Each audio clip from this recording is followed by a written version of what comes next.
Le petit cycle de l'eau. L'eau prélevée dans le milieu naturel est également appelée eau brute. Pour certains usages, notamment domestiques, il est nécessaire de la rendre potable, c'est-à-dire sans risque pour la santé. La directive européenne 98/83/CE du 3 novembre 1998 définit les normes de potabilisation à partir de teneurs limites à ne pas dépasser pour un certain nombre d'éléments chimiques ou microbiologiques. Ainsi, l'eau brute est dans la majorité des cas traitée dans des usines de traitement des eaux ou usines de potabilisation avant d'être utilisée pour les différents usages.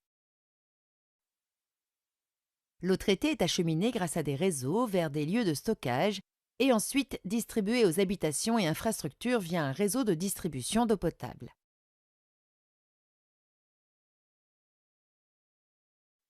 L'eau rejetée est appelée alors eau usée.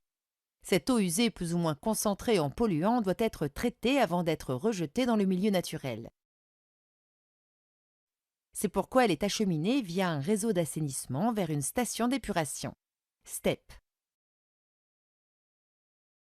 Ces réseaux sont dits unitaires quand ils collectent les eaux usées et les eaux pluviales et séparatifs quand ils collectent les eaux usées dans un réseau différent de celui des eaux pluviales.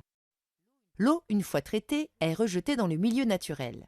Pour cela, elle doit respecter les normes physico-chimiques et microbiologiques fixées par la Directive européenne sur les eaux résiduaires urbaines, 91/27/CEE du 21 mai 1991. Pour les régions où l'habitat est dispersé, les usagers ont parfois leur propre système d'assainissement ou dispositif d'assainissement non collectif, ANC.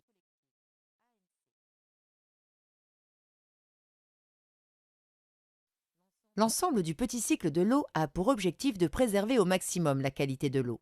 En effet, pour les besoins de l'homme et l'équilibre des milieux aquatiques, la qualité de l'eau doit être bonne.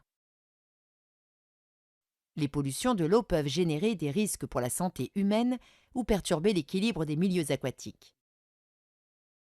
Ces pollutions peuvent être d'origine domestique, industrielle ou agricole.